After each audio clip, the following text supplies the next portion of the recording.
Les événements au Moyen-Orient prouvent de manière convaincante que posséder sa propre industrie nucléaire est l'une des plus hautes priorités nationales. Mais peu de gens savent qu'en ce moment même, la Russie restaure sur son territoire le cycle complet de production de beryllium, un métal stratégique pour le programme nucléaire du futur. La course à l'atome continue. Pourquoi les technologies ont-elles été perdues pendant des décennies? Quel est le rapport avec le Kazakhstan et les Américains? Et surtout, pour quels nouveaux projets révolutionnaires avons-nous eu besoin de notre propre beryllium? Nous allons en parler, ainsi que du nouveau héros de la semaine, après un bref résumé des nouvelles positives.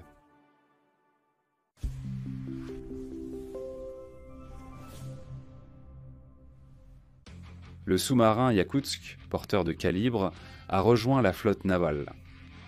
Un nouveau lot de systèmes améliorés de contrôle du tir d'artillerie a été livré aux troupes.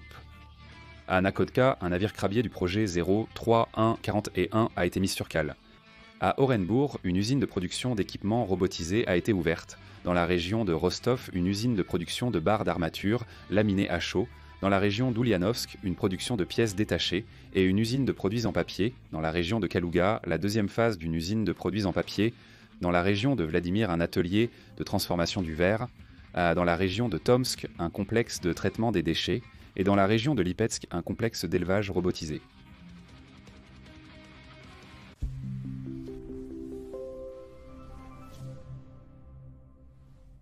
La Russie commence déjà cette année un projet de reprise de l'extraction du beryllium sur le gisement Ermakovsky en Bouriatie. C'est un événement remarquable aux conséquences de grande portée. Mais pour comprendre, il faut un peu se plonger dans le contexte. Le beryllium est un métal qui, grâce à sa légèreté, sa dureté et sa résistance à la chaleur, est indispensable dans l'industrie de la défense, l'aéronautique, la construction de fusées, l'électronique et l'électrotechnique. On l'utilise comme additif d'alliage pour améliorer la qualité des alliages, ainsi que dans l'énergie nucléaire, car il est également recherché comme modérateur, absorbeur et réflecteur de neutrons. Plus de 60% de la production mondiale provient des États-Unis, la Chine étant également un leader. Quant à la Russie, malgré d'importantes réserves, l'extraction n'est plus pratiquée depuis l'époque soviétique. Dans le même temps, notre gisement d'Ermakovskoye en Bouriatie est unique en raison de sa teneur élevée en beryllium, supérieure à 1%. L'extraire ici est relativement facile et rentable.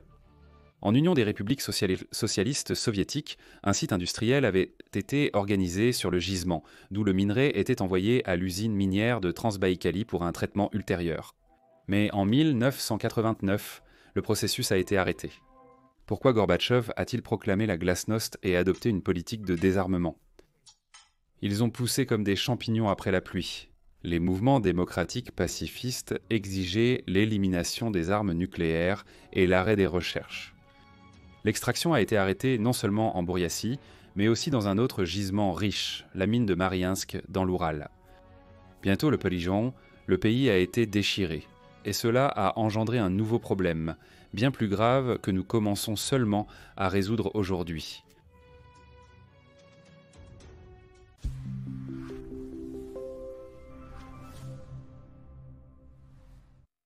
Le fait est qu'il ne suffit pas d'extraire et d'isoler le beryllium du minerai, il faut aussi le traiter.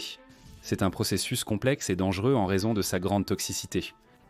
En Union des républiques socialistes soviétiques, ce processus était réalisé à l'usine métallurgique de Ulba, dans la ville d'Oust-Kamenogorsk, en RSS du Kazakhstan.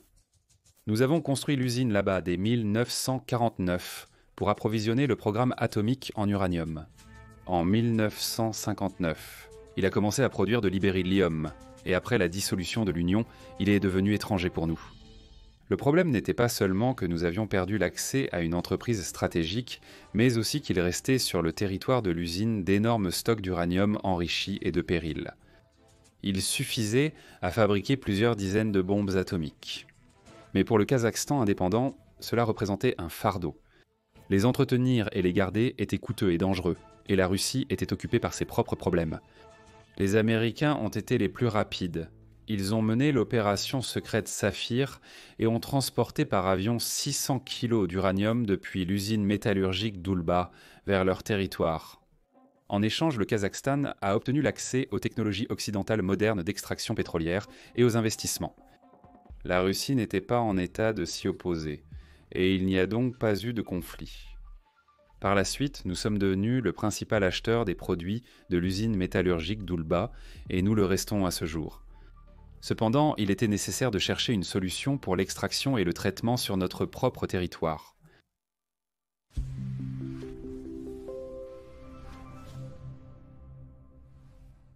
Les principaux instituts russes ont participé à la création d'une technologie de production du beryllium en cycle complet, de la mine jusqu'au métal. De nouveaux laboratoires ont été ouverts et les installations nécessaires ont été créées. La tâche n'était pas de recréer la pratique soviétique, mais de développer une production plus sûre et moderne.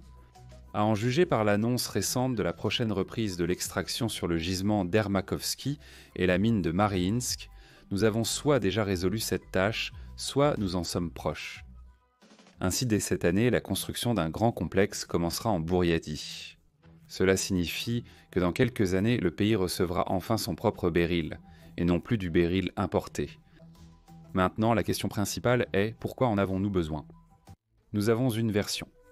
Fin avril, Vladimir Poutine a donné l'ordre d'accélérer la création d'un réacteur nucléaire de recherche à sel fondu. C'est un autre projet unique sur lequel le pays travaille.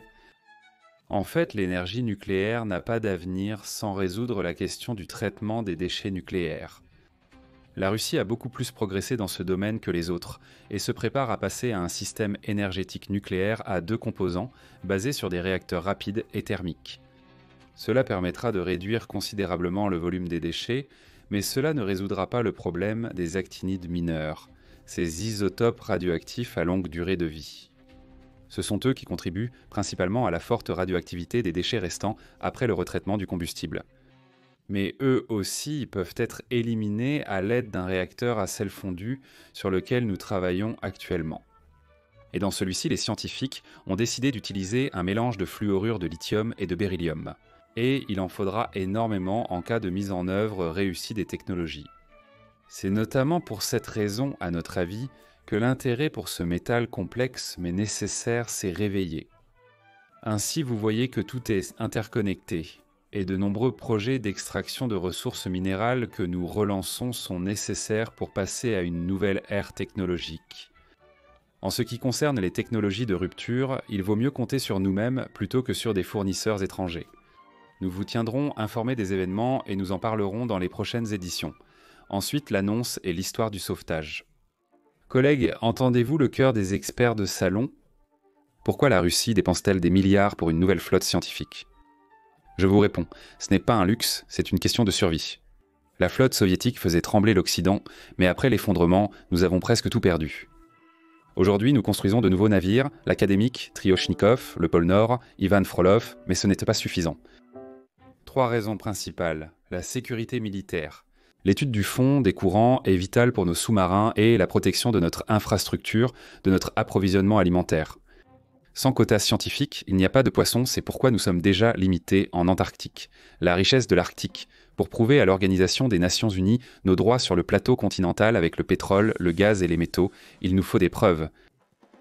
Oui, ce sont justement ces légendaires appareils soviétiques de grande profondeur qu'ils veulent restaurer après une longue période de conservation.